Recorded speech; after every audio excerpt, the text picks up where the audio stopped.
Hi everyone and welcome. My name is Apero. I'm a member of Team Aretusa and today I'm just bringing you a very simple recording of a cast that Shinmiri and I did at the weekend. It was of the semi-finals of the CDPR GWENT Partners Open. I hope you enjoy it. Please do subscribe and leave a comment if there's anything more you'd like to see from me. If you're interested in beginner videos, please do check out my other videos on my channel. I've got a playlist as well for beginners, lots there for people to see. Otherwise, please enjoy the cast.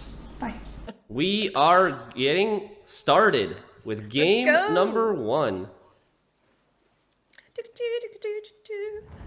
That was my excited dance. Here we go. Oh, there it is, Uprising, and it is actually the Nilfgaard Imperial Formation deck being brought by Euerfeldi. Not a huge surprise there to bring it on red, but I think, is this the opposite of what we thought it was going to be? Is that right? It is. So Pawlo is actually on blue. Pawlo's on blue. Euerfeldi's red. So okay. It's the other way around to what we thought. That explains it. I was going, hang on, why isn't he bringing wild card here? But now it all makes sense. All right, so we will see here. Yeah, go on. Yeah, Pawloex will have first move. We might, knowing that these decks are both devotion decks, they can't have artifacts removal. So Euerfeldi on red coin with the Masquerade Ball deck, he might even choose to try to play it in round 1. Let's see. Yeah, really abuse that red coin potentially. He does have 2 aristocrats in his hand, but they are very good aristocrats, the Fergus and the Vincent. So Brathens isn't a... No, he's not. No. He's an agent. Ah, that's what it is. Okay, we see here Pawlo really thinking about how he's going to open here. Perhaps considering dropping an early frigate. I mean, he does have that tactical advantage to protect it, but it's a huge commitment early on to drop that tactical advantage onto a frigate. Maybe he drops the amphibious assault instead, but as you said, being an echo card, he gets to play it in 2 rounds. Does he necessarily commit it in round 1? I mean, he also does have the Adalia that you mentioned, but he does go for the frigate. Yeah, he goes for the frigate, chooses not to boost it because he knows that there's no 5 damage removal in Euerfeldi's deck. There's only Attorney Joust, I believe, for 4 damage. So he doesn't want to boost it up because then it just makes it a juicier poison target or an invocation target. Yeah, that's right. Interestingly, though, he did choose to keep the Adalia in hand. So he obviously wasn't deciding to go for the... I know that Adalia would be a big commitment to do as your very first round, first card play. But at the same time, could have been an option there just to get that shield on. But I suppose the poison would have gone through the shield anyway. So as you said, just giving poison targets to Euerfeldi wouldn't necessarily be a productive strategy here for Pawlo. Yeah, the key for Pawlo here is he wants to try to win this first round without committing as that many resources because he is the one going first. He's never really going to be able to win this round on even cards. He's always going to be if he does win, he'll probably be winning down 1 card. So he's committing bronze. He's only playing bronzes here and kind of testing the waters to see what Euerfeldi does in response. If Euerfeldi is going to play golds and make more of a tempo swing, then maybe we'll see some golds come down from Pawloex's side. Yeah, and it's interesting here that Euerfeldi decided to just drop a little poison and kind of get that out nice and early. Of course, also dropping the Cupbearer, which has the assimilate tag on it too. So potentially also getting a few more points from that if he does decide to play Brathens this round. Yeah, Pawloex is the one playing the Kutku deck, right? But he didn't draw it. He did have the option to Amphibious Assault for it, but I guess it's not really worth it to use the Amphibious Assault on that. Pawloex choosing to save it for another engine, perhaps, down the road. Yeah, and I think also, when you're up against a deck like this, as you said, they've got the poison package in there. I suspect we'll be seeing a little bit more of that, especially with the Masquerade Ball in Euerfeldi's hand. So probably you don't necessarily want to play the Kutku in round 1. If you know you're going down a card to win anyway, potentially, then you don't want to necessarily commit something that could save your ass in round 3, frankly. Yeah, so this is a really slow play by Pawloex. Playing yet another Radovid's Royal Guard. Not using the tactical advantage, still trying to keep his board relatively short. So he's signaling that he doesn't want to pass, but at the same time, he's not developing engines yet. So I'm not really sure what his plan is for the rest of this round. How does he intend on getting out of this round without losing uneven cards? Yeah, I'm not sure. And he is also kind of running out of, if he is going to go all in on this round, he is also running out of targets for the Adalia. So he's going to have to decide soon. As you said, Carrick Marine, very valuable bronze card, is in his hand. So that does present an option as well. But a lot of the engines he's playing right now are boosty engines, as we like to say. And that could potentially open up the ability to use a Scytheman in round 1 as well. I mean, it can be a bit, a vanilla Scytheman isn't necessarily the most useful thing, but instead we see the Natalis coming down for the Boiling Oil onto the Magne Division on the back row, just saying, you know what, I'm happy with that, just disappearing right now, I'm just going to get rid of it here. Of course, what are your thoughts on this, Shinmiri? Because presumably you want to save a little bit of removal for the Imperial Enforcers, but on the other hand, with that Imperial Formation ability, you know that they are going to be more protected than a Boiling Oil is going to be able to handle. Exactly. So I like the use of Boiling Oil in round 1. Kill an engine when you have the chance. Later on, in rounds 2 and 3, Euerfeldi is going to be more willing to commit those Imperial Formation charges to protect his important engines. So the Boiling Oil is never going to really kill them. And also, remember how we talked about there's only... he only has 2 Warfare cards in this deck for Natalis to pull. That's right. So it's better to thin it out and eliminate the chance of bricking Natalis completely, and so you don't have to worry about that later on. Absolutely, it gives him 7 points guaranteed, especially because he has that Amphibious Assault in his hand. He doesn't have to worry about using Natalis to pull it out later. And here, Euerfeldi decides to kind of test a little bit, test the waters. It looks like with just... Am I right? Am I seeing this right? Just a vanilla, no boosted because Enforcer. Just because saying, the Boiling Oil was what you just got? used. What are you gonna do? You're gonna drop it on Seius on me? Like you're gonna use it now? Like... Right, exactly. It would be really big of an overcommitment to Seius this right now, whereas Seius can be used to kill much more important stuff later on. And Pawloex now finally using the tactical advantage, playing a 7-point Scytheman. Getting a pretty good lead here, 15 points. He's got to be maybe thinking about passing with the rest of his hand. Yeah, I'd say so. I mean, he's just got a lot of value sitting there in his hand. I mean, tricky here to see how much further in he would go, especially with a 15-point lead. Of course, Euerfeldi has 1 point in the Imperial Enforcer, but there isn't much in Euerfeldi's hand that he's going to want to commit either. I'm just trying to think what he would even go for here with that Yennefer, for example. Like maybe the Fergus. The 6 point. Fergus plays for 10 here with the Enforcer, but he actually just elects to pass as well. So Pawloex has to be very happy about this. Very happy. He won the round just in time. I think Pawloex with his use of the stratagem was ready to pass if Euerfeldi didn't pass there. But Euerfeldi didn't really have a very efficient, cheap way to continue and win using the next 2 cards. Exactly. So it just worked out perfectly for Pawloex, and now he gets to dictate the pace of the game, whether he wants to push round 2 or go for a long round 3. Yeah, that's right. And we see him mulliganing away the Carrick frigate, presumably because he's planning to use that Amphibious Assault to draw it out again. I think that's exactly what his plan is. Maybe even... And now he's got a couple of other engines as well on the Anna Stranger and the Egmont. Egmont, a little bit of a liability, though, in this matchup, because he does have that status, that Veil status. Now, is Egmont a soldier or knight? He's a soldier. He is a soldier. So he does, provide that crew pocket for the frigate.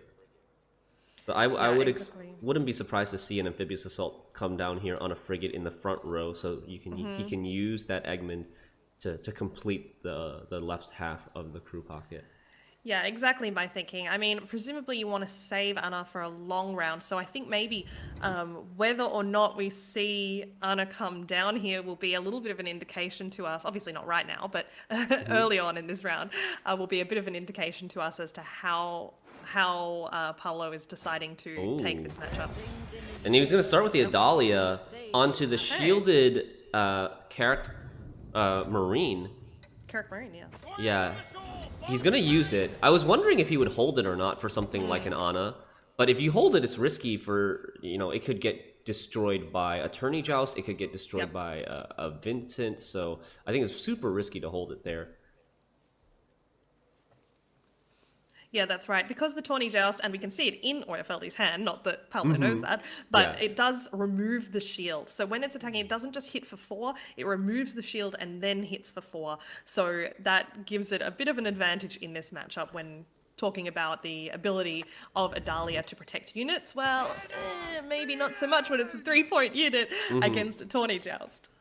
Yeah, I think this is a really good hand for Pawloex, a really good pushing hand for Pawloex. He can play everything in his hand. He can use the Viraxis on the Marine if he wants to. He has quite a few good engines and a few good finishers. And if he does choose to play everything in his hand, including his leader, he might be able to force that Masquerade Ball out near the end of the round. Yeah, and of course, as I said before, they can't see each other's hands, but they do know each other's decks. And in this particular instance, I mean, look at how wonderful Paolo's hand is here.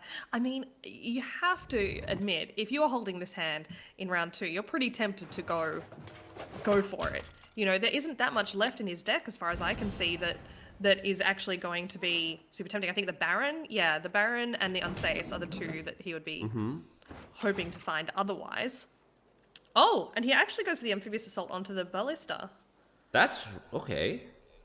I was not expecting that at all. He mulliganed away the Frigate. He has still like drummers as engines in his deck as well. Usually Amphibious Assault is used to protect an engine. But this is only his first use of Amphibious Assault. Yes.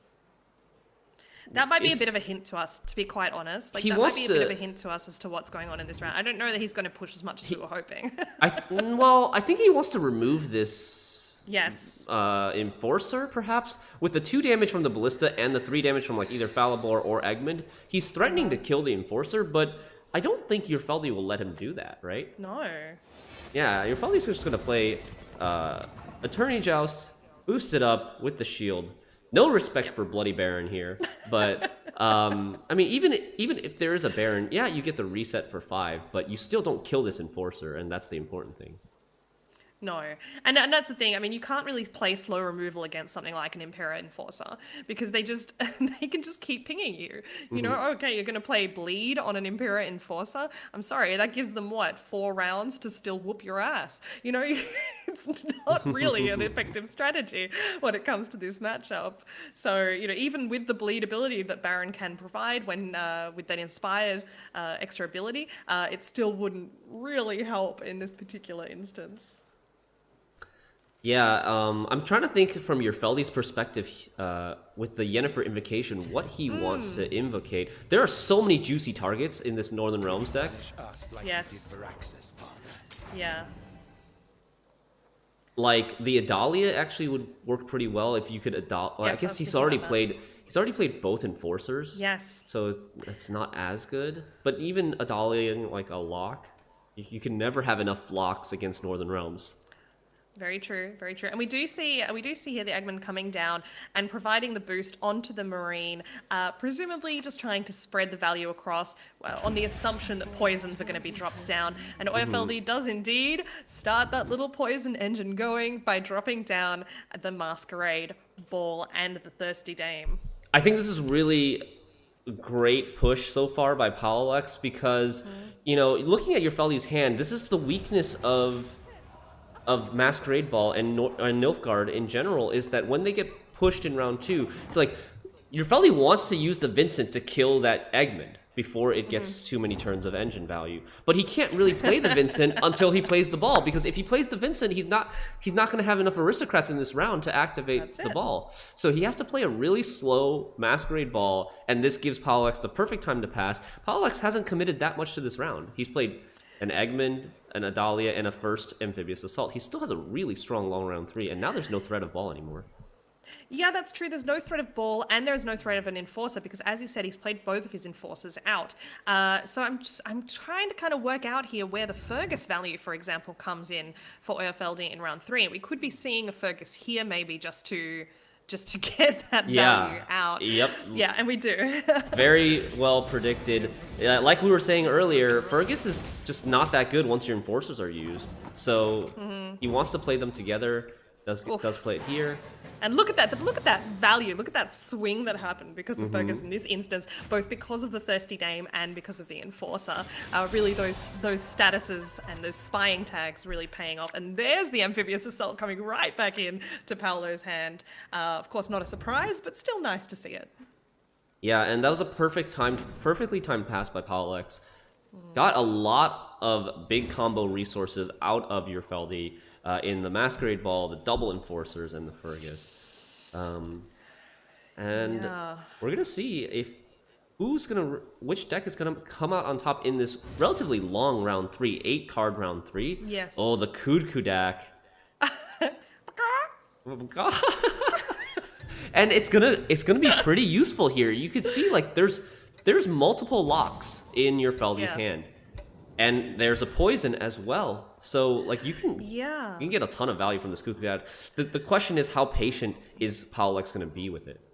Yeah, the only thing is, there's only one soldier in his hand, and he is holding a Ramon, so it is going to be a double lock in this particular case from Euerfeldi. Would you mind just showing us the deck, just to see what targets are there for Roderick? Yeah, there is a bribery. It's Bribery. basically either bribery, it's either bribery or it's the invocation target. Yes, the invocation target. Yeah, good point. So we'll see which way he goes there. And he goes for instant Usurper, knowing that he's not going to be getting any value from, for example, an Enforcer or from a Thirsty Dame in this instance. He doesn't mess around, he just drops it as an early point swing, I guess. And also gets the Afan out of his deck. Yeah, I think he's boosting the 3s here to play around potentially Falibor, not wanting to give Falibor extra value. He knows that he's not going to be, I guess he decides that he's not going to be protecting anything else. He's not going to really need the Imperial Formation boost for anything else, although I'm not sure if that's going to end up being true. Because he does have the invocation. For example, if he wanted to invocation something like a Prince Anseus, he could have used, the Imperial Formation to help boost the Prince Anseus. As we'll see here from the Uprising ability. Yeah, that's right. Of course, looking at Euerfeldi's hand, he didn't really have a lot of choices here. I mean, it was really Usurper or a Brathens into... help me out. What's the name of that spy that boosts by 6? Emissary? Blank. Yeah, or a bribery. It was one of those 3 options, really, as a first play. Everything else was reactive. Yeah. Usurper, I actually see that a lot in round 3 when Nilfgaard has to go first, is playing Usurper as a proactive play. It's also nice for those situations where you don't really want to play your Crosswoman before your Usurper, because sometimes they go rogue and they ping your own operatives. Because Usurper is a soldier himself. Yes. They activate the random pings on Crosswoman. And that's the worst. No, it's friendly fire! Yeah. Friendly fire! Like, didn't you get the memo? They're on our side. Can't you see the little black wings? and here you see the struggle that Euerfeldi has with proactivity. Like, he has to play... Everything in his hand is reactive. He has to play a Fangs of the Empire. Oh. That's a very fast Kudak. I don't know about that one. I think that, like... You purified a 4-point unit with poison. I feel like it was a kind of a low value purify. Something. It was. But sorry, just to butt in there for a second. The other thing is you don't even know if he has another poison in his hand. He's already played out one of the poisons earlier. Sorry, two of the poisons earlier. He doesn't have the Masquerade Ball anymore. You can count. You can count exactly how many poisons he has. It's really just the Vincent. Yeah, the Vincent. But I mean, a Vincent hitting 4 points is, I mean, not a bad scenario, really, is it? The Vincent's gonna get value on this Varaxis King anyways, because the devotion here is Veil. almost like a harmful effect for Pawloex's deck here, because it gives true. him the extra status. There's the bribery onto a Baron. Not a bad pull for bribery, gotta say. Not bad. He might be, like, Pawloex might be valuing saving the Unseus here because he's considering using the Varaxis Yes, to that's exactly why he reuse used the Unseus. And maybe even, like, right here. Okay, no, he's gonna wait. I suppose, yeah. I mean, I suppose that's the only thing he really could have used it for. I mean, he could have used it on the Visigoth, but of course, Visigoth, if you use Varaxis on Visigoth, will only hit for 1. So, not particularly great point value. Yeah, but I think very quickly here, Pawloex is gonna wish he still had that. He had saved that that Cuckoo deck, because like now we see the lock come down on the Ana. That's it. With a There's- Ramon. Now there's gonna be another lock. That's right, but at least now Paolo knows that there's lock in there, right? Because he Mm-hmm. sees Ramon come down, used on the lock, and that Ramon can only be played on a soldier that is in Euerfeldi's hand. So from Paolo's perspective, he now knows one of the 4 cards left in Euerfeldi's hand, and that is a lock. So that's going to make him also start thinking, okay, hang on, how am I going to go about this? All accord shall pledge their allegiance. Here comes the Varaxis. Front row for Presumably- Zeal. Yes.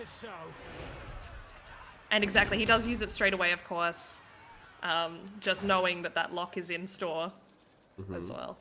And also finishing using his last couple leader charges to get that leader incitement down. He knows that, you know, after the Unseus duel, the Unseus is no longer going to be boosted, so he wanted to get that max value of leader incitement boost before the Unseus takes the duel. And as predicted, here comes our man, help me out here, Vincent. Vincent Van Morlehem. I am on a roll with card names tonight, folks. Vincent Van Morlehem, who I have played a million times, coming down on the Varaxis for an 11-point swing. Yep, and we've still got Amphibious Assault on Pawloex's side. I imagine he's probably going to want to pull something now. Yeah. But he knows that there's still another lock, so like, what do you go for? You go for Marine, Yeah. right? You go for the suppose so. other Marine, use it right away. Maybe. Well, he could boost just the go for. Unseus. But I mean, if he's waiting for a lock, maybe he drops the vanilla Marine as lock bait. And sees Oh yeah. if he can get it out. I mean, I know. don't think you Oh. hold it. You still use it. No. Well, it was an idea. Not a good idea, but an idea. There's this game is very close right now. There's only a 1-point gap, and both players have 3 cards left in their hand. No leader ability. That's right. And the lock, however, I mean, as you said, he knows that the lock is in his hand. Sorry, Paolo knows that the lock is in Euerfeldi's hand. And so having that Amphibious Assault, it means he can be a bit more choosy, maybe decides not to go for an engine. With only 3 cards left, engine might not be worth it anyway, especially if you know it's getting locked immediately. Exactly. So I think But you'll probably the go other for the benefit, Marine. I think so too. But I mean, I think the other benefit though of that Amphibious Assault is that it does boost the card by the gap between 9 provisions and the provision cost of that card. So even if your engine doesn't actually get a lot of value round for round, it still can actually end up getting value just based on points alone. Yeah, and that's a big play from Euerfeldi with the Brothans. Copying the Devotion Marine, because Euerfeldi's also playing a Devotion deck. He's able to That's get right. that max 4-point boost rather than just the 2-point boost. Yeah, and this is a common misunderstanding among newbies, for example, who or beginner players who might be thinking, oh, devotion means you only have one faction in your deck. Not technically. Devotion actually means you have no neutrals in your deck. So if you can manage to steal an opponent's devotion card and you also don't have any neutrals in your deck, that counts. Suddenly you can use that devotion ability even though you're playing a completely different faction. Yeah. So he does. If Pawloex does do what we predicted, takes the second Carrack Marine with the Amphibious Assault. That's a 12-point play. Not too shabby. Not too shabby-labs. We do see the Yen Invo sitting there kind of waiting for her moment, but of course We do see a pretty sad lock here coming down first from Euerfeldi. We shall avenge And a big 13-point Visigoard with all that boost on Pawloex's board, able to clean up the Assimilate engine, and then also just 2 pings on the Albert Cavalry for good measure. And the yen will not be enough here. Yeah, the yen yen will taking not be full value on the 8, and that does give Paolo the 43-41 win. Oh, and plays it just the BM here. The BM to get the full 15-point gap to finish 35. game number 1. That's That right. was, Does go to Paolo. Yeah, Paolo takes game number 1 in dominating fashion. I think the biggest play of the game was round 2 push, getting that Masquerade ball out, and the Enforcers, the second Enforcer out. Those are really important. Like in a long round 3, maybe with an Enforcer with a ball, Euerfeldi might have taken this one, but Pawloex really utilizing that round 2 push to his advantage. Yeah, with the ball or with an Enforcer. With Ramon onto an Enforcer, he could have actually had his double Enforcer into round 3 anyway. But of course, it worked out perfectly for Paolo, having both of the Enforcers come out, the ball come out, most of the poisons come out. I mean, really, it was a very good situation for him there. And what that meant is that the Ramon had to be played on the lock, and that meant that he could play around that lock and not lose value to it as well. So that lock played for 4 points in the end, you know? Yeah, exactly. Let's see here. Game number 2. So the coins will be reversed. Pawloex will be on red. Euerfeldi will be on blue. Yes. Yeah, and we have seen, so that means that we have seen the Uprising deck from Paolo, so he'll be bringing either Imperial Formation or Wild Card here. On red, you would assume Wild Card would be the play here at this point, as you said earlier. Given that the Syndicate list really needs, I guess, I don't want to put it this way, but needs all the help it can get, really. And being on red coin could be a help here for that deck. Yeah, exactly. We'll see. I want to see Euerfeldi play Skellige. I want to see how Pawloex, what Pawloex's plan is to defeat the Skellige deck, because he obviously very confident in his ability to shut this down. Yeah, I mean, as you said, he hasn't banned Skellige in any of his matchups, so he feels very confident about his lineup, feels very confident about his play and about dealing with this. We won't get to see it this time around, though, because Paolo is bringing Imperial Formation, okay? Not bringing the wild card, not taking it on red, but instead opting to go for the classic red coin abuse. Not that it worked out that well for Euerfeldi last game. And Euerfeldi here opting to bring the Uprising deck list that's very similar to Paolo's. On blue coin. Yeah, this is actually almost it's almost like a rematch from the previous game, but with the deck swapped. Yeah. They have small differences, but overall the deck ideas are very similar. You see the Defender there, that's one of the big differences between their Nilfgaard lists. Yep. I almost think that, like, you know, this is almost like an interesting format to think about, where, like, to see who's actually the better player, you get both players to pilot the same matchup from the opposite side. It's actually kind of an interesting idea to think about. Yeah, interesting to note that Euerfeldi is also playing Natalis, but this time, as you mentioned earlier, with reinforcements as well. And he does play Boiling Oil, so we can see here he's got 2 of his Warfare cards in his hand, but he does have another option in the Boiling Oil. So right now that Natalis, it might look like a little 2-point card to those who are watching and unfamiliar with the card itself, but actually what it represents is 7 points if Boiling Oil were to get full value. Euerfeldi taking a different approach than Pawloex in the last game. Yeah. Committing the Adalia in round 1 here, just straight off the bat saying, I want to win this round. That's it. It was a much stronger entrance, I suppose. I mean, he does have a lot of bronze in his... Oh, not a lot, but he does have a decent amount of bronze in his hand. So he could have gone for the slower approach, much like Paolo did last round. Paolo, of course, opting to take the Magne division in this particular case, awkwardly has 2 in his hand, and that means one of them, I mean, unless that one gets pinged off, probably the second one will be staying in his hand for a later round. Yeah, I wouldn't be surprised to see, like, a Boiling Oil come out of Euerfeldi here, and then Pawloex just replaying another Magne division. The other Magne division. Oh, well, you'd be wrong. Because if he did that... Oh, no, wait, the Natalis was also a soldier, right? So Yeah, actually, he Natalis is a could have done soldier. that. Yeah, he could have done that. He could have done that. But instead, he opts to create this little pocket, yeah. Yeah, Euerfeldi not playing tactical advantage as his stratagem. Usually we see Northern Realms either play tactical advantage or Crystal Skull to, you know, to buff and protect one of their engines. Yeah, Here, without the protection, this drummer dies to Attorney Joust, but That's true. not sure if it's even worth it for Pawloex to remove engines here. I think he's just giving up the round. Okay. Oh, or he removes the engine with the No, I mean, Joust. it's like the same concept, right? With the boiling oil we talked about in round 1 or in game number 1. The Attorney Joust is very unlikely to remove anything later on because both Uprising is also a leader ability that can protect and, you know, boost their engines by 1 later on. So Yeah, that's right. And I mean, the other thing to remember is that, I mean, it's unlikely that Euerfeldi doesn't have another soldier in his hand, but there's still a chance, right? And so maybe he thinks, okay, if I can ping off this soldier, maybe there's a chance that he doesn't have a soldier he's willing to commit in this round, and that Carrack frigate then doesn't get its crew pocket. Of course, we know differently, and we see differently here that Natalis does drop down and maintain that crew pocket.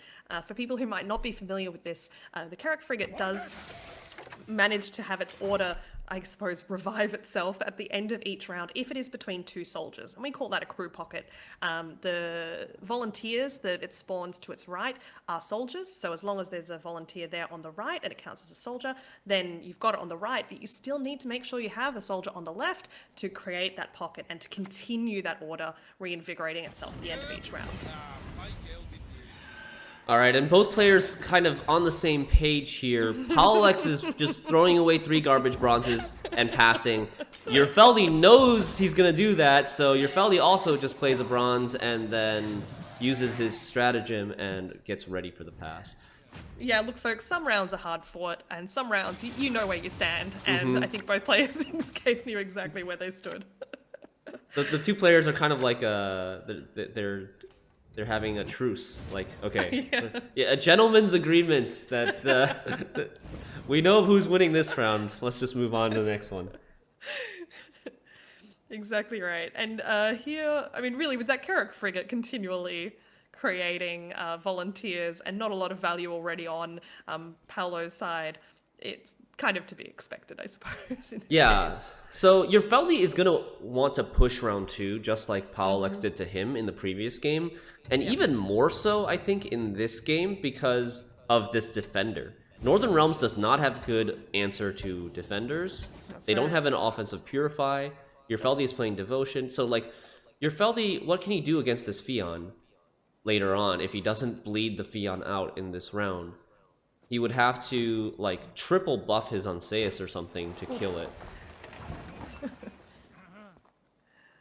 Yeah, and it'll be interesting here as well because Paolo, of course, doesn't want to commit a lot of his cards, but he does have the Ramon into Enforcer, he does have the Vanilla Enforcer, he does have the Masquerade Ball, so presumably here there's going to be a little bit of tit for tat, I suppose, in Paolo trying to see how little he can get away with playing here. I'm getting deja vu here. This is exactly how the second round played out in game number 1. Bronze Frigate, Fangs of the Empire, Cupbearer to kill this. And then we'll see. Oh, but this time with the reinforcements, that's the difference maker. Euerfeldi's able to stick a Carrack frigate here, at least for another turn. Yeah, and interestingly, it's not a great poison target now because you know that as soon as you remove it, you're actually creating more space on that row. Yeah. You know, if you remove that card, suddenly there's space for 1 more volunteer. And if you're anticipating a long round against your opponent, then you don't want to create more space on that row. You want them to cap out and go, oh, well, that sucked, but at least they're not getting any extra value. If you consider that they're getting an extra 2-point volunteer in that row, poisoning this is worth 2 points. Like, it's a 4 right now. Yeah. You're removing a 4 and you're giving him another 2, so... Yeah. Left, And that row is filling up pretty quickly already right. at this rate. Yeah, but I mean, the drummer here didn't really have another target, and I'm trying to think if there was anything else that might have been more beneficial to draw out. So that was the amphibious assault, right? That he just used for that drummer, if I'm not mistaken. Yeah. So I'm trying to think if there was anything else that would have been more beneficial. But this way, at least, he also gives it a little bit of protection. If he anticipates the Imperial enforcers coming down, maybe he thinks, oh well, I'd better get ahead of it now and just make them really, regret thinking about even getting rid of this. Yeah, I think also one benefit to playing the Cup Bearer first is that he has Assimilate, so Ramon onto an Enforcer will actually activate the Assimilate on the Cup Bearer, giving him an extra point there. Same with the Fion. Fion is also an Assimilate activator. Yep, true. Yeah, because it does spawn that tactical advantage. Not tactical advantage. The battle tactical preparation. battle preparation. Yeah. Gosh. Exactly. So I think Euerfeldi wants to play Trident Infantry here. To combo with the Temerian drummer, but it's so difficult to because he's gonna play the Ana instead and actually just stop the frigate from refreshing its end of turn order ability because he's gonna fill up this row very quickly anyways. He doesn't really need this frigate to be turned on every single turn. Yeah, and it's a bit of a dodgy Yen Invo, isn't it? Because now, yes, you've got Anna Stringer, and she's a very valuable card and something that Paolo can also use in his lineup in round 3. But at the same time, you've basically just given that pocket back to the Carrack frigate when your opponent had gotten rid of it. So it's a bit of a... I mean, it's 2 points per turn either way, I suppose, but that was a very fast Yen invocation. Yeah, although you can't let the Ana live though. Even though she's only 5-point body herself, she's representing so many points because of the two boosts per turn. And now the Trident comes down, re-enables the Kruben pocket, and is also getting an extra point of damage per turn. But there's some armor on the board now with thanks to the Ramon, so we might see some of the armor soak up the damage, the random damage from the Trident. Yeah, and again, the Ramon telling Euerfeldi that Paolo has the other Imperial Enforcer in hand, and there is a lot of good stuff in Paolo's hand right now that he doesn't want to play. He doesn't want to play that Enforcer, although there is still one left in his deck, if I'm not mistaken. He doesn't really want to play the Defender because that's going to help him a lot in round 3, but what we can see him really holding on to here is, of course, the ball.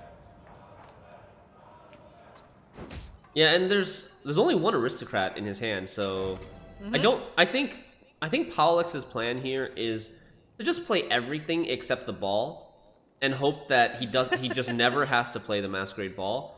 But Euerfeldi could just go all in.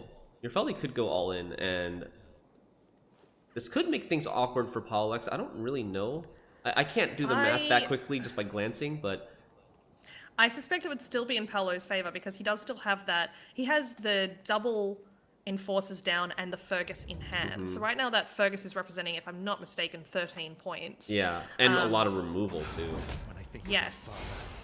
Oof. Here we go. And we see Euerfeldi setting up to remove this Enforcer. So here I think we're either going to see the Fergus or the Defender maybe coming down to deny, because it's quite obvious here that they're going to be getting full value there, that the Defender could come down here to protect that Enforcer and really say, okay, you want your 3-2-1, you're not going to get it. You know? Yeah, I think Fergus gets him ahead, and I think for that reason, maybe he goes for Fergus, maybe even a leader buff to protect the Enforcer from a Falibor. Could do. Pawloex could also just choose to use Defender and then double leader to get the... I'm not sure. I'm thinking if he wants to try to get ahead here or not. I think that's what he's thinking about as well. he's getting 2 more points from the Magni. 340. Yeah. I mean, the thing is, though, he's not getting those points from the Magni if he brings out a Afan now. No, he would. Afan goes to the front row always. Does he always go to melee? Yeah, he always goes to melee row. Okay, then it's good. I'm surprised that he doesn't... I'm really surprised that he doesn't use leader here, because if he does use the double leader, get the Afan out, it also...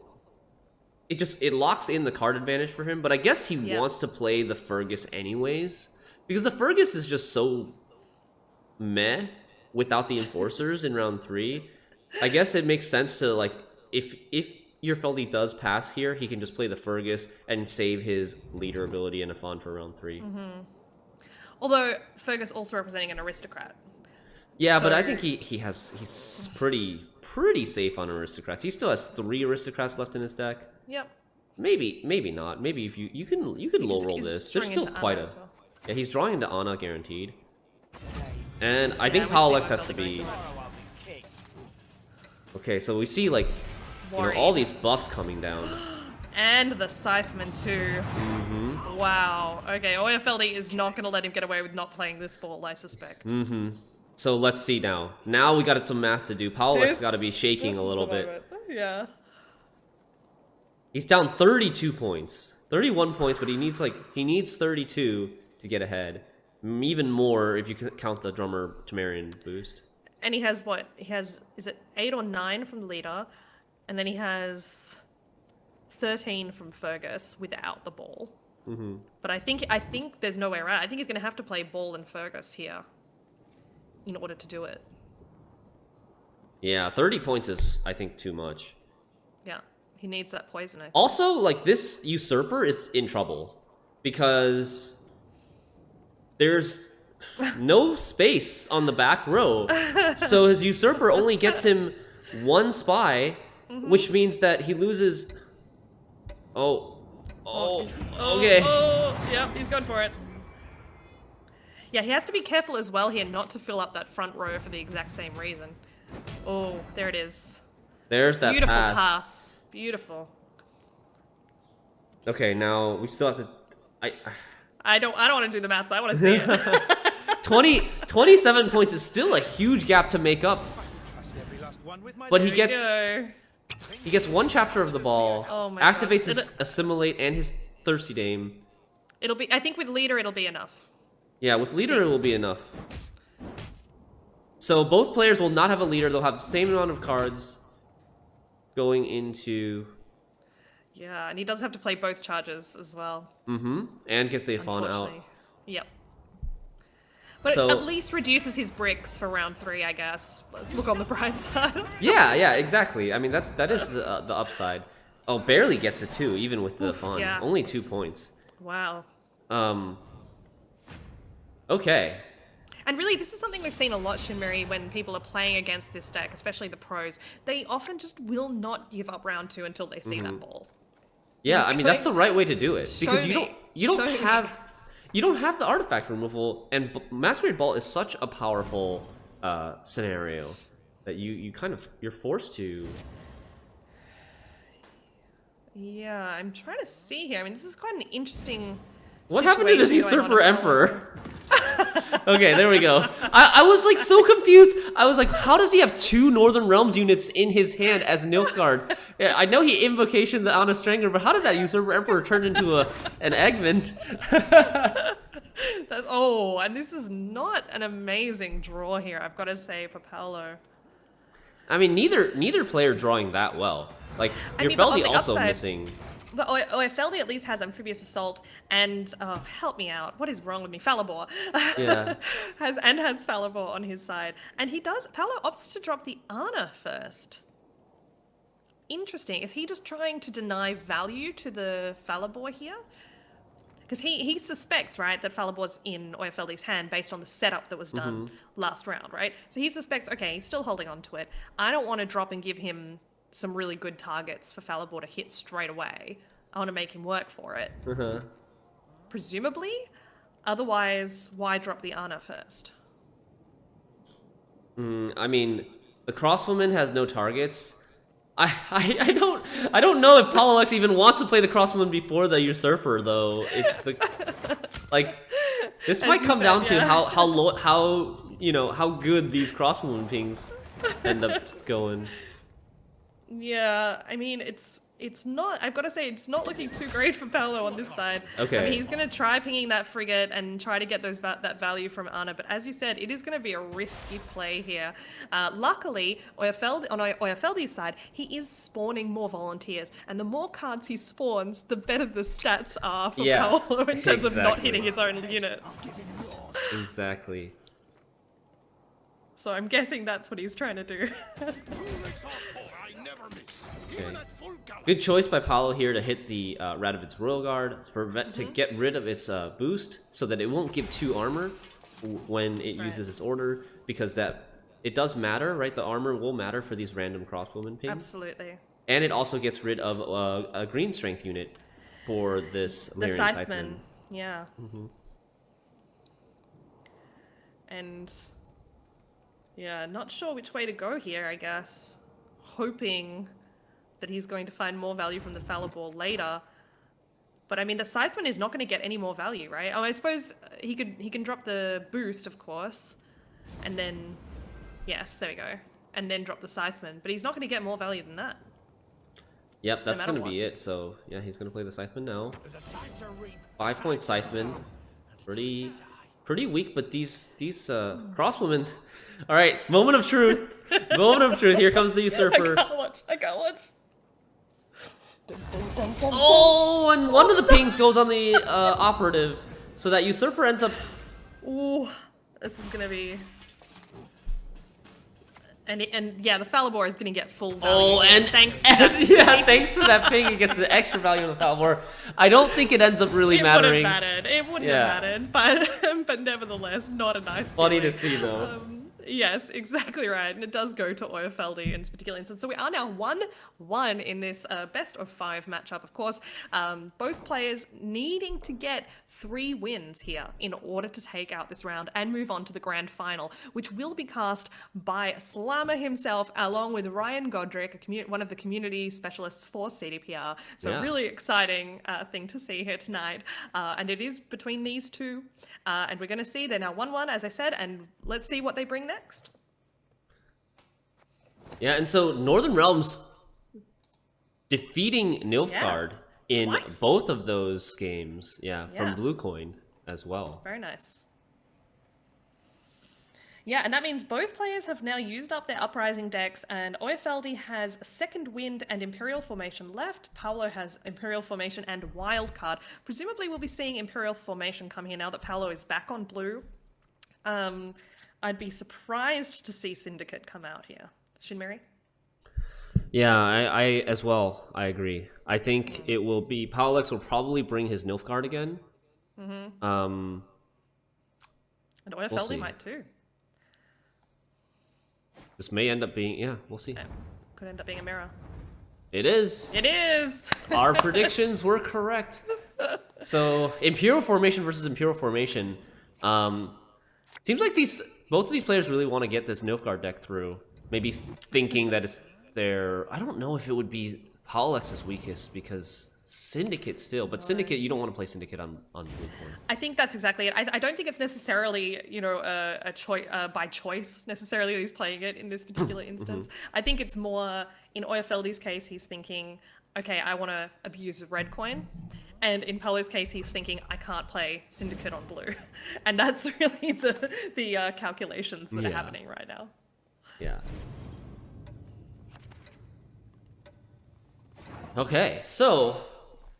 Devotion Nilfgaard Mirror. This could end up being one of the most interesting matchups in this series. I've really enjoyed watching this matchup in the past before, and there's a lot of positioning and bluffing and like vying for last say. The Fergus Usurper interaction makes getting last say in this matchup extremely beneficial, because you can use the Fergus to give spying status to your opponent's operatives after they seize them back with Usurper, and then use your own Usurper to take all of the operatives back onto your side.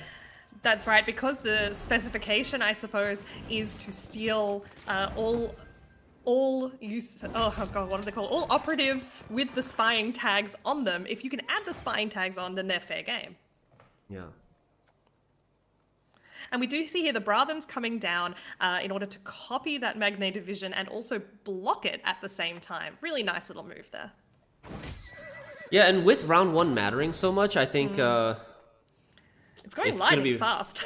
It's going to be very Euerfeldi's in a great position, because when round 1 matters, then Pawloex can't really pass early on blue coin and is going to be at risk of losing on even cards for most of this round 1. Yeah, I mean, on the other hand, I'm just looking, neither of them have drawn ball, and that's probably a good thing for both of them, to be honest, because it means both of them can really commit to this round. Although I think It's a the major difference here is the usurper, right? Yeah, the usurper is actually like a bad card for Euerfeldi here Yeah, because he can't exactly. play. Well, he can. It's not unplayable, right? No. It's still a 9, but it's like you don't want to play this card in round 1. You want to save it for the last say in round 3. I guess same with the Fergus. Like once Pawloex plays his Fergus, Euerfeldi is more comfortable about passing and giving up last say. Sure, that's true. Yeah, but we do see a nice little drop here from Paolo, knowing how many soldiers are in his hand and still available to him, thinking, okay, well, maybe I've actually got an opportunity here to get some good value out of this crossbowman. Ramon came down for Pawloex, knowing that he needs some tempo. They're going to trade poisons here. Both of them have the cupbearer to finish a poison or to purify your opponent's poison, but neither of them really have the information if their opponent has like how many more poisons they have in their hand. That's a really like interesting mind game here. But Yeah, that's right. And the Vincent, don't forget as well, also having its ability can essentially act like a poison. Of course, if there's one poison down on a unit already, then the Vincent can also destroy it because that counts as a status. Yeah. So it's a quasi poison, I suppose, in this case. Yeah, and like- here we go. Euerfeldi does use it as the purify. I think that's the right move. His poisoned unit is more valuable than his opponent's poisoned unit. Brothen's can continue to, it's already taller. It can continue to grow. Euerfeldi has the Vincent, like you said, if he wants to finish his poison without using the cupbearer. But I don't know if using the Vincent will be smart. Vincent is also an extremely Big it's commitment. an extremely useful card to have later on. Vincent is one of the ways to prevent your opponent from greeting the usurper, like playing the usurper and Yes. holding it without clicking it. Because in round 3, usurper will have that veil status, like all the devotion evolution cards do. Yeah, and that veil, for anyone who might not be familiar with the latest expansion, prevents cards from adding a status to a card. So it doesn't purify existing statuses, it just adds a status on. The status is veil, and that veil says, okay, no more statuses. But Vincent doesn't care. A status is a status, and if you Yeah. have veil, that's a status, and he can nail it. Okay, so Pawloex still maintaining the lead barely here. Like, as the blue coin player, Pawloex is always under the pressure of, I need to win this round, but I also don't want to lose on even. And so, like, he's always having to make the tough decisions, whereas Euerfeldi can just react. Okay, you're up 5 points right now. I guess maybe I'll play a 6 and get ahead. Yeah. You know? Maybe I'll Yeah, play and because of that... Go. Maybe I'll play my 4-point enforcer and then buff it once with my leader to get ahead. Like, he knows exactly how much he needs to stay ahead and win and threaten to win on even, whereas Pawloex has to guess how much tempo he needs to be ahead by.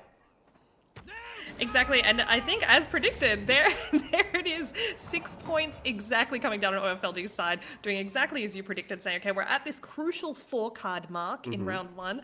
Now it's on, and I'm in it to win it, and you're going to have to just keep up. He maybe offered him the pass with that 1-point lead before, but now he's saying, no, now it's done. The offer's over.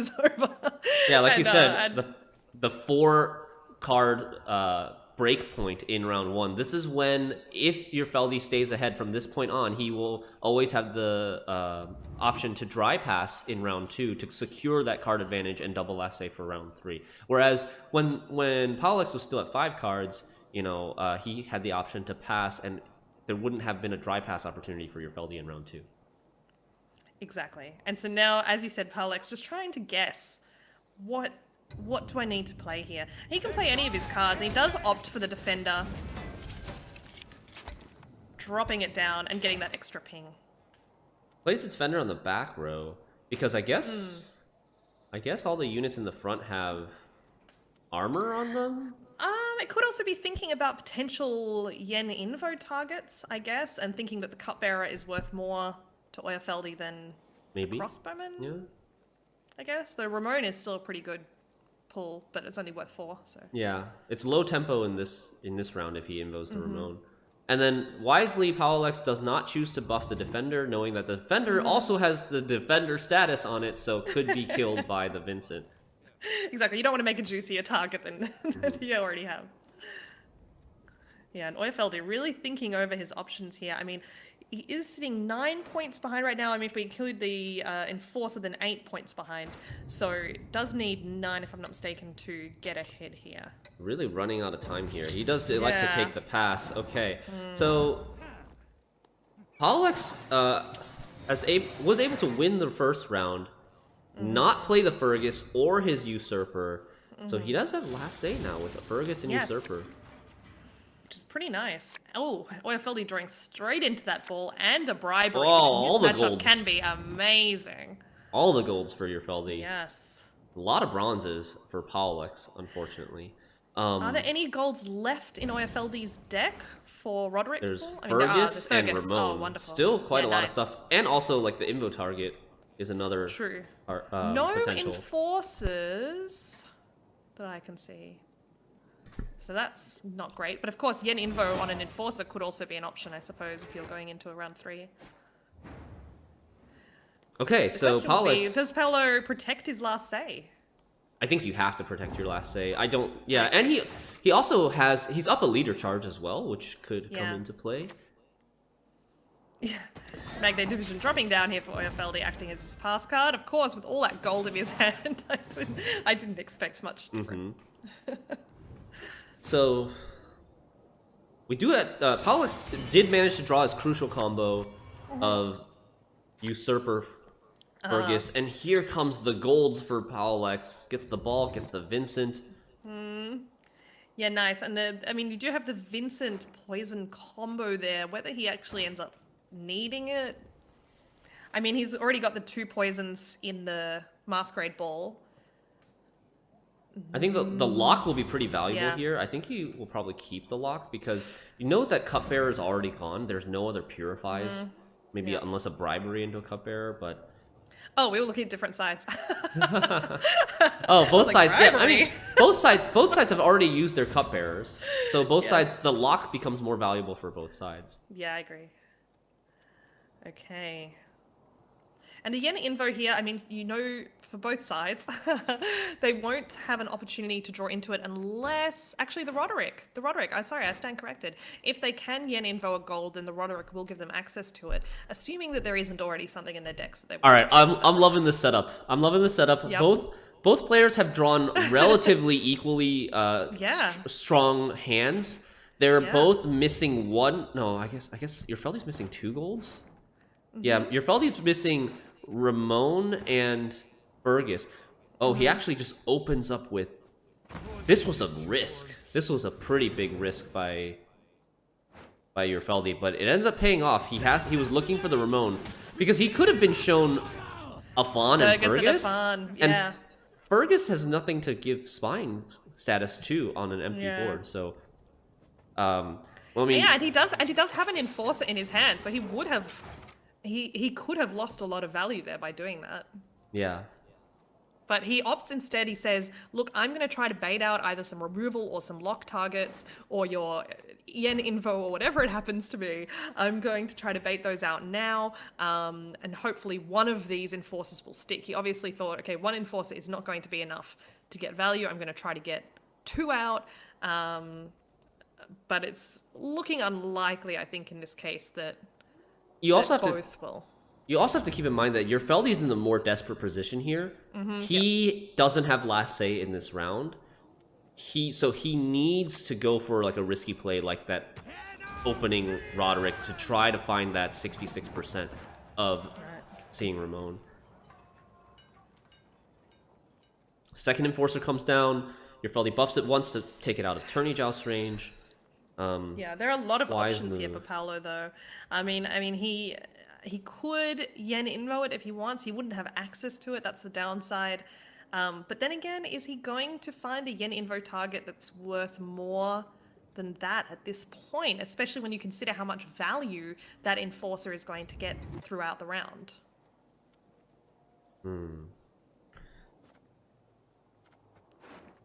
I also wonder what Pawloex is going copies to it. do with his Roderick. Like, does he want to play the Brothans, or does he want to play whatever he invocates? Like, these are all sorts of decisions that you really want to make early on.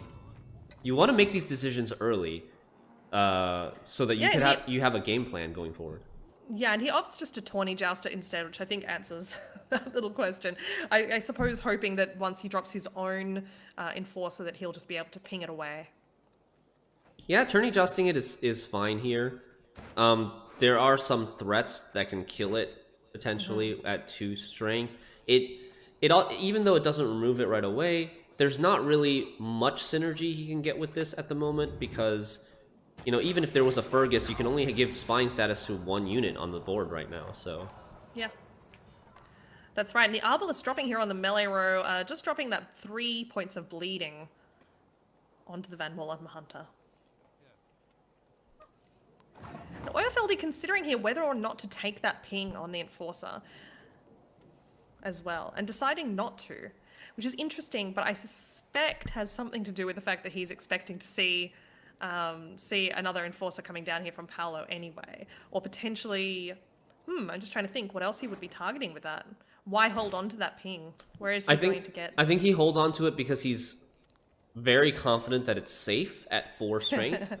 Yes. Both tourney jousts have been played by Pawloex, so there's no more 4 damage available. Yep. He knows that he doesn't have like another lock either. Pawloex doesn't play the Alba Armored Cavalry, he only plays 1 Hunter. So like the only answer to this at this point would be an invocation, and there's no way he's invocating a 4-point Enforcer after passing up on the 6-point Enforcer. Yeah, and interestingly here, if I'm not mistaken, there's still a Ramon in Paolo's deck, right?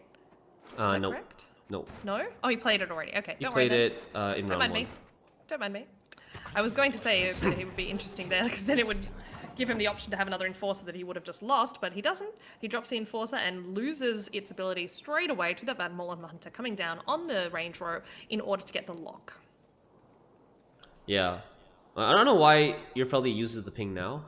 if he was confident in saving it early and saving it last turn, I don't know why he would use it now. But okay. Maybe he suspects that there's some sort of no. The Purifier's been used. I'm trying to think why he would be worried about losing it now. But you're right. Yeah. I'm not sure. I think he it was just still decided. safe. Maybe he just decided. Oh, there's no point holding on to it anyway. So maybe he thinks he should have pinged it last turn. Oh, and here we go. Here we get the Roderick into the Brothans. Oh, he's using it now because he's expecting a lock to come Yes. down. That's why. Okay. Euerfeldi actually seeing the line. Because last turn he didn't play the Hunter yet, right?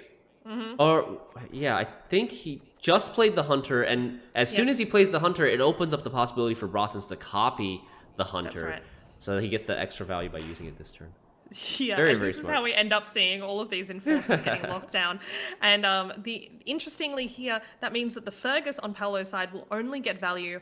Well, I mean, actually, there's quite a few ways it gets value here, isn't it? There's from the Thirsty Dame, firstly, assuming it gets to stick on the board, and then secondly through the Vincent. Yeah, potentially giving Vincent a better target, although Vincent does have this usurper target. Like, this is going to come down to reactivity. The last 4 cards in Pawloex's hand, Fergus, Usurper, Vincent, and Yennefer Invocation.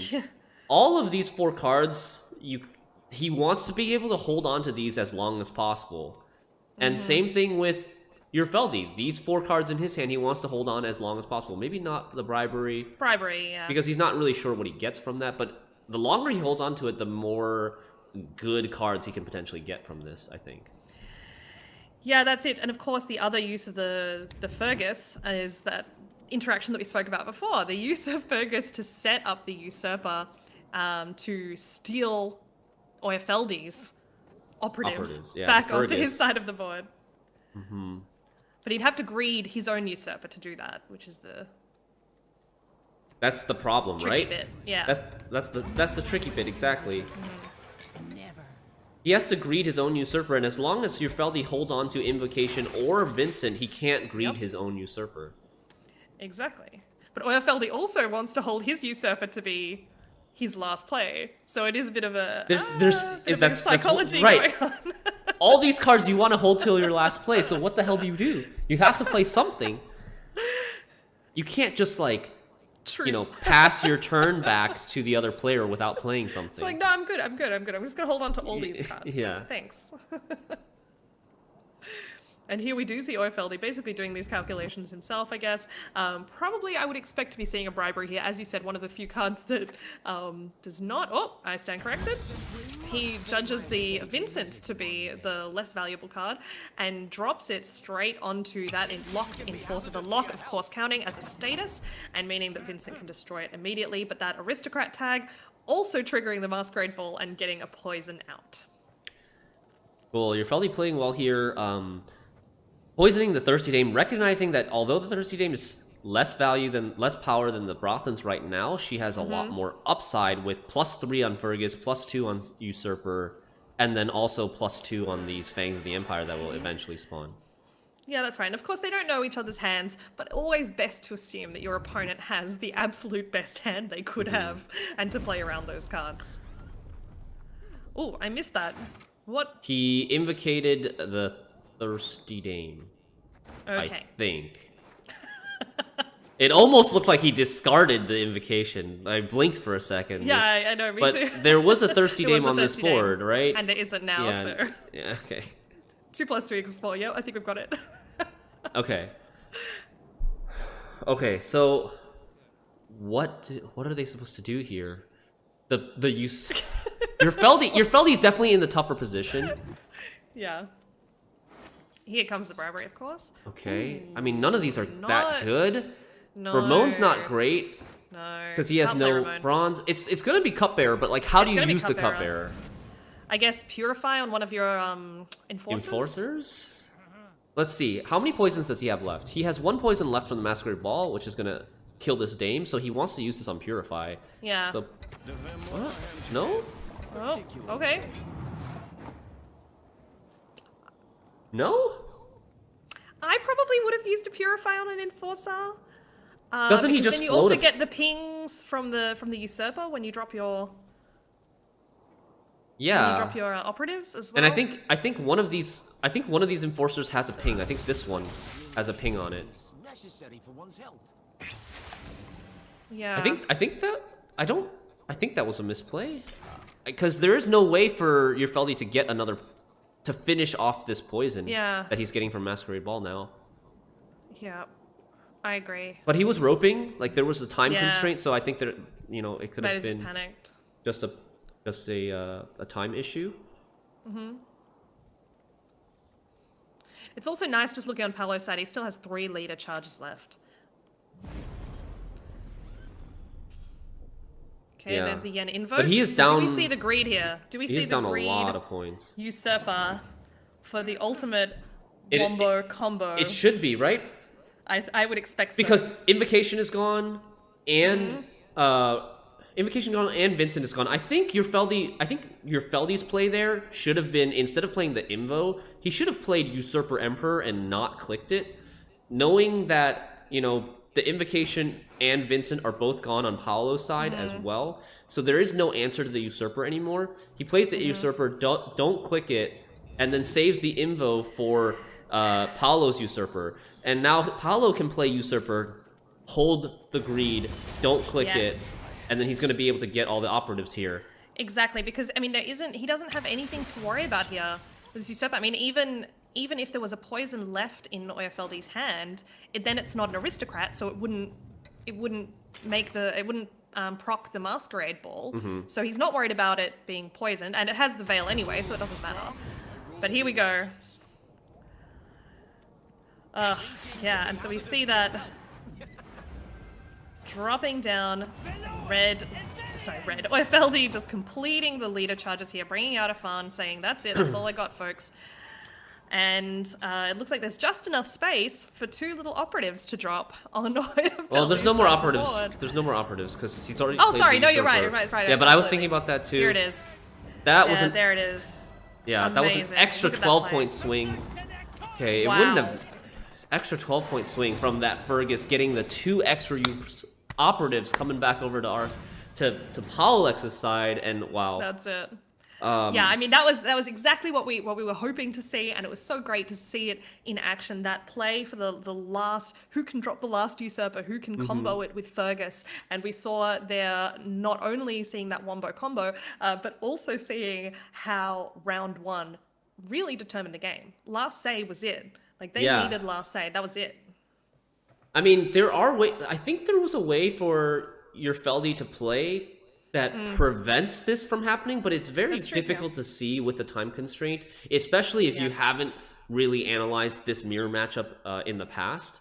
But I think the right move would have been to play the usurper first, hold the invocation, greed the usurper, and that prevents any sort of abuse. But I don't like the game ended up with a 14-point difference. I don't think doing that would have been enough, because doing that would have prevented the 2 3-point operatives from swinging over. That's a 12-point swing. I think he still would have lost by 2 points.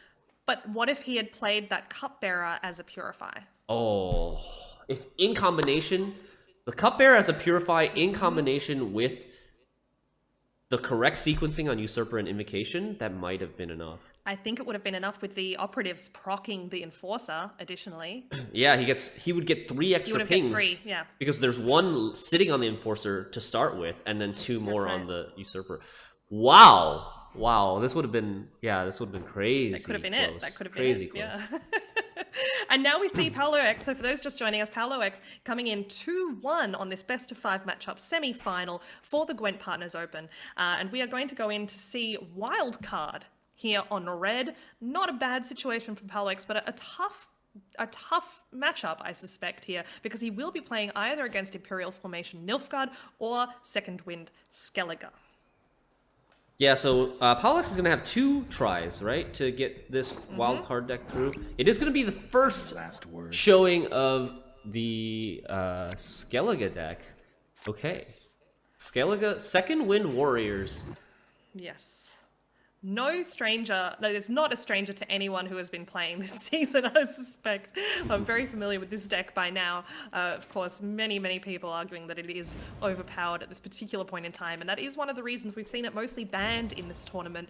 Pawloex nominating not to ban it in this matchup or in any other matchup, and it's gotten him to the semi-finals. So it'll be very interesting to see how he plays against it, especially as Syndicate. Yeah. It's nice that Syndicate does have the red coin here. There's notably, like as I mentioned when we were going through the decks earlier, there's no Wild Boar of the Sea in Euerfeldi's Skellige deck. So not as much wide punish for the long rounds. So Pawloex's goal is probably going to be, I would say, to get to a long round 3 with Passiflora. Use Philippa to steal the phase 3 Herald so that he cannot be rezzed by the Second Wind ability. And maybe like grade in a Hemdall, something like that. Yeah, it's interesting, as we were saying earlier, there isn't a lot of wide punish here from Euerfeldi, but of course he does have that Morkvarg, which can punish tall units. But I guess the thing is that with this Syndicate deck and with that scenario, there are quite a few tall units. I mean, having Morkvarg as an answer to one of them is one thing, but having an answer for what, 3, 4? There's a lot, yeah. Something else. Saul, the Seductresses. Like, how many Seductresses does this deck even play? 1, 2, 3, 4, and then also a Passiflora Peaches. So there's like 5 bronze engines that you need to answer. And then Soul. Yeah, and yep. All right. Yeah. The double blacksmith. Wow. Double blacksmith. Very nice that they can kind of buff each other. Huh? There's a Gremist in Euerfeldi's list, but he hasn't drawn it, so he's not able to really answer the poison here. And here we see the Berserker coming down, of course, pinging itself and a random enemy unit by 1 each turn. And then once it hits 2, it will transform into a Bear Abomination. Yeah, Berserker. For 6. Berserker is one of the most interesting bronze cards right now. It's. I really like it. I like the concept and the design of the card very much. It's got so many different synergies with it. Yeah, we've got an interesting kind of situation here. I mean, look, Euerfeldi already has 15 points, but of course, with the 9 coins, out comes the flying Redanian, flying out of Paolo's deck and straight onto his melee row. Giving him a nice little, must I say, needed point boost in this matchup so far. Of course, he is on red coin. That does give him a slight advantage in that he can kind of just potter along a little bit. But as you said before, I'm not entirely sure he wants to potter along particularly far into this round. Yeah. It'll be... Sorry, go on. Euerfeldi's deck is a devotion deck, as most warrior decks are. So no answer to Passiflora. Really, Pawloex is really going to rely on this Passiflora in a long round in order to win this matchup, I think. And I think Euerfeldi is kind of sensing here, I mean, what's going on, and just setting up the graveyard potentially here at this point. Also seeing that, like, you know, this is his only spender right now on the Street Urchins, so putting the Greatsword across from the Street Urchins means that if Pawloex does continue to spend coins on this, it could potentially lead to a massive swing with the Nilfgaard Heart of Terror and the Greatsword across from it. And it is one of the potential, I mean, lots of people saying that there aren't very many ways to tackle these Skellige decks. But this is, I suppose, one way you can try to do it is to actually give them a short round one so they don't have enough of an opportunity to set up their graveyard. Of course, the downside is that then you often just get pushed into oblivion in round 2 and they set up their graveyard anyway. But it looks like Paolo is going to go for the early pass here, just kind of trusting that he has the better long round. Well, I don't know if Euerfeldi is gonna let Pawloex get to the long round 3. I agree. I assume there is gonna be some sort of push coming here, knowing that it's a scenario deck. But at the same time, Pawloex passing early allows him to get a long round 2 to defend the push with, and that's gonna be true. that's gonna be helpful to him. That eventually, like, the longer round 2 is, the more likely Pawloex is able to get his card back because of his engines that take time to grow, such as Sol. And Yeah, but I mean, what does he do if he's pushed down here? I mean, where is the value in a short round? In this matchup? Jacques? Yeah. Jacques is good in a short round, and maybe You mean Philippa. Yeah, I'm Crozier. And maybe Philippa if Yeah. he has the coin carryover. Yeah. Yeah, and I guess Euerfeldi just tossing over the same ideas as we are right now, thinking about how he wants to go about tackling this round. Yeah. And he is going to go into it, at least we suspect so. We don't know here. It's hard to know at this point whether he's going to drop at 7 or push, but I suspect you're right. I suspect the push is imminent, especially when you know that Paolo has so many engines in his hand, as we were saying before. Slice Seductresses, Peaches, Saul, you know, all of these things that basically can just destroy you in a long round and that the Nilfgaard can help with, but not really handle completely. And even the Heimdall, I mean, can give you some answer, but if you're running tall, there's not a lot there that can be done with Heimdall even. My champion, to rest now. And we see the Vanilla Seductress coming down, just very subtly stealing that item from her lover. And here's the stunning blow to answer it right away. I like this kind of like... So Euerfeldi gets these 2 free cards in round 2 to kind of test the waters with, see how Pawloex responds. Pawloex can't be 100% sure that Euerfeldi won't just pass here, so he doesn't really want to waste, like, you know, big golds. But the longer he waits to play his golds, the less engine value they are going to get, like this Adriano or this Sol. Yeah, exactly. I mean, if he knows if he dropped one of those golds, he'd get passed on and then loses an enormous amount of value. But on the flip side, as you said, losing value over time is also a concern. And here Euerfeldi is indicating that maybe he's gonna push it a bit further than Paolo might be comfortable, and we might be seeing now at this point Paolo committing a little more into this round. Yeah, I think so. He might even play like Adriano for no tribute, just to get the 2 profit to get to 9 coins, to set up the Sol and also get the flying Redanian back out of onto the board. Because like if you tribute here and you spend 5 coins to get a Sly Seductress, it's almost guaranteed to die with the 2 damage coming from the Raiders, 3 random damage on Herkia, which probably isn't even needed. Like he's got the Donar to finish up. Like Yep. if he has a Blood Eagle, that would also do it. Oof. Yeah, and really that's exactly what Paolo's thinking about here. Take the tribute, don't take the tribute, drop another bronze. How am I playing this? This is also a really tough situation for Paolo because he doesn't have a good spender. And he decides to, commit the soul. Just getting those 2 points per turn at this stage. And yeah, as you said, the spender he has is the street urchins, right? Yeah, he has the street urchins, but he doesn't have a jackal. Like the line that I was suggesting with going to 9 coins with this, it doesn't work that well because there's no sea jackal, and to get to use up the 9 coins, he has to play the street urchins, which then over profits by 3 if he's already at 9. Yeah. He doesn't have like a Philippa either or a sea jackal to kind of like get Well, he rid of does have the those coins. Feldy bank. Yeah, but that does also give over options. profits, right? That If does you're already overprofit, at 9. yeah, that's so true. everything that he has access to that can spend coins would result in over profiting. Oh, and this is going to be a round 2 Herald the Cripple. Getting aggressive here. Yeah, definitely. Big commitment. But I suppose he's just setting up for that Morkvarg, right? Like he's seeing this soul, he knows this soul is going to keep boosting itself turn after turn. He's not going to bother removing it now with like 2 or 3 cards. He's going to just let it get tall and then get that extra value with Morkvarg, essentially getting 2 points per hit on that soul. It's not super easy for Pawloex to answer this greatsword either. No. With no Philippa in hand, you can't just seize it right away. He could, try to bounty and then Graydon, but that's also a 2-turn process, and we see the Gremist.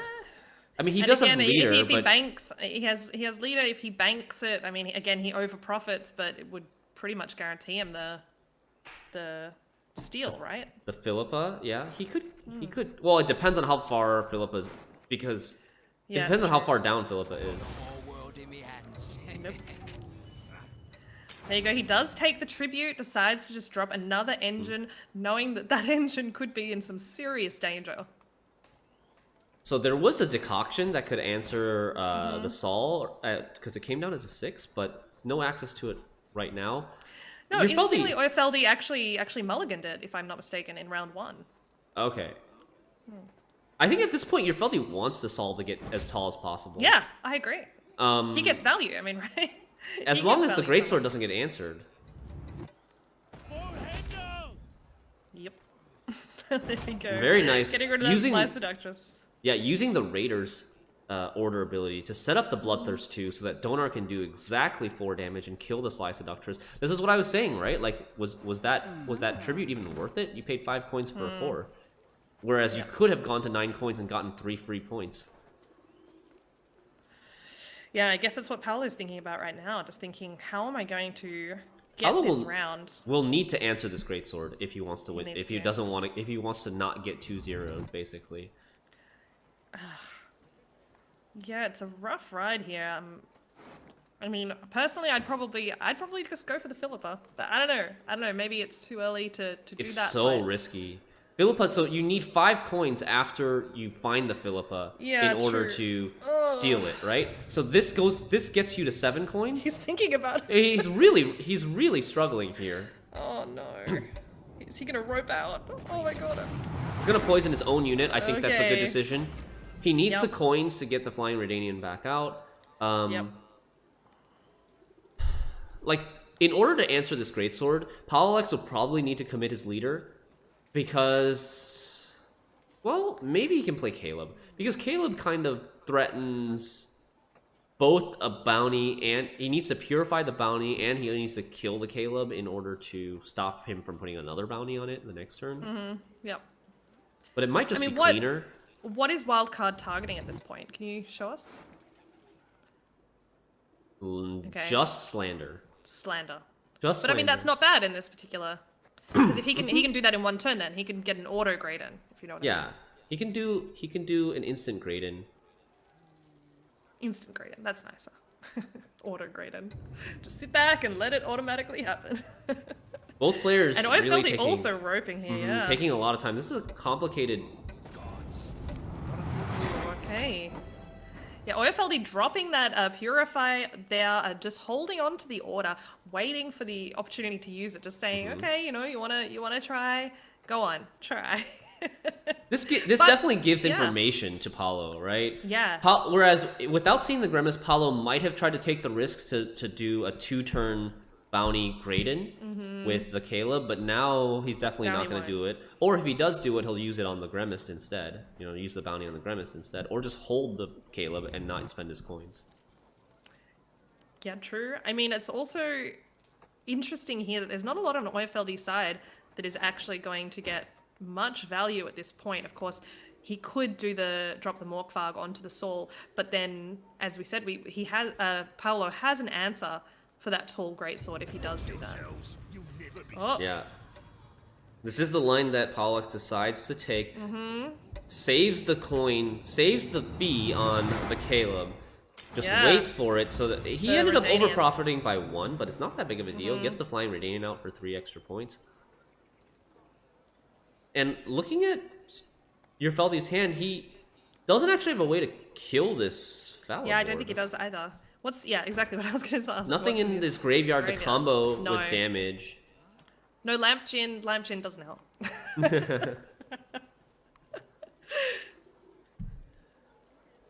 It's neutral anyway, so it doesn't matter. But Alright, Oh, Tirkby there's comes down. oh, there's the Rupture. Okay, Rupture the Caleb. Yeah, again, Interesting. another new mechanic introduced with the Master Mirror expansion. Caleb will damage himself by his own value at the end of the next turn if that Rupture is not answered, which, as far as I can think of, I don't think it will be. I mean, there's the Vivaldi Bank that could potentially get a Kalkstein. Oh, it's a bit of a... But I mean, if he wants to play it for the Graydon, right? The bounty. So if he's going to drop the 3 coins for the Graydon, there's not much... I don't think there's any Yeah, other reason to drop it. I don't so- think you have to go for the Purify here. No, I think I you agree. just spend the bounty, spend the fee on the Caleb, bounty it, kill the Greatsword, and just let And the Caleb get die. ahead.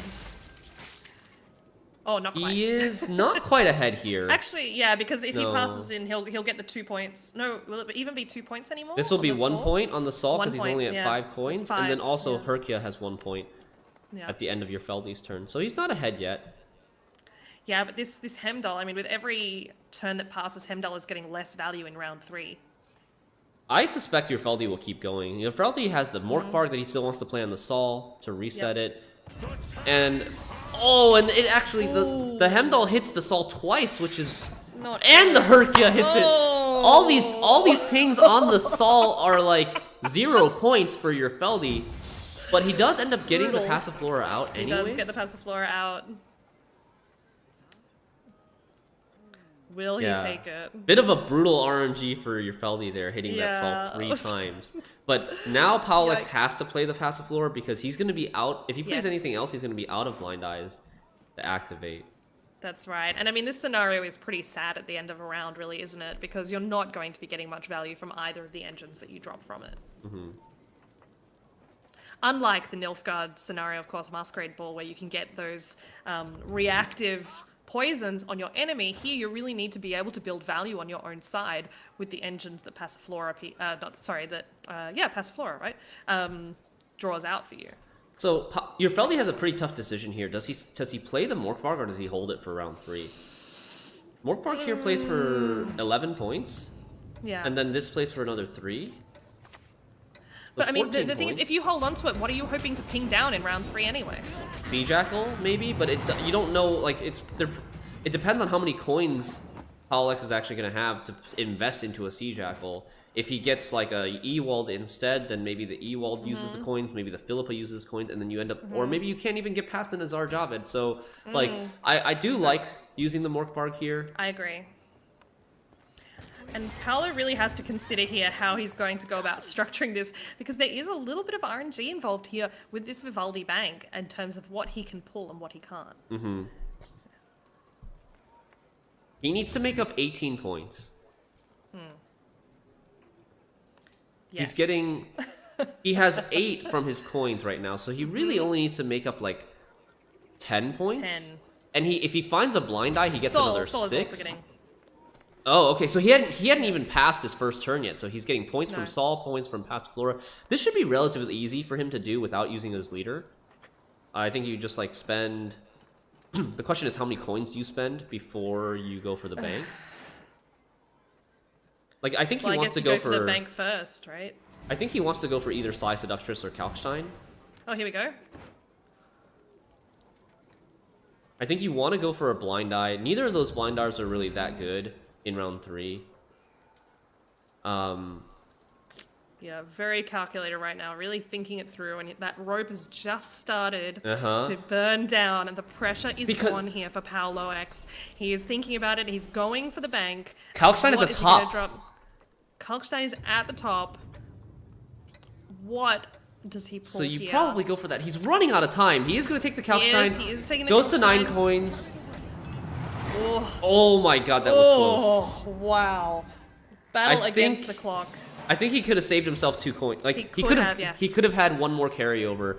But at that point in the rope, Shinmiri, you do don't not want take to. risks. Yeah, you do not want Risk to risk anything. it. Try to save a coin and then end up getting 2-0 because you roped out. That would be very, very unfortunate. Indeed, and look at this draw for Pawloex as well. Oh, and there's a lovely draw over on Euerfeldi's side. I mean, this Pawloex is gonna be wants interesting. Azar Javed, he wants Jacques, and he Jacques. cannot draw into Slander. If he draws into Slander, it would be disastrous. There's the Oh, Jacques. good find. Very good find. very good find there. And we assume, presumably going to see the Sly Seductress come out first here. Not that I expect it to get much value, but then again, I mean, especially with that. Oh, I take it back. I was about to say with that Giga Scorpion in his hand. Not really what you want to Does see. not- oh no. That bleeding Oh, is this very is- slow. This could have been one in the mulligans potentially. This is going to be interesting to see mean, how the- this plays out, because You're- there is value on both sides. Both sides both having their leader abilities left. Yeah, but your Feldy's leader ability is miles better than Yes. Pawlex's leader True. ability. Pawloex gets 5 coins from his leader ability. That's what it is. It's 5 coins. The bounty doesn't matter, right? It doesn't do anything. No, it doesn't do anything.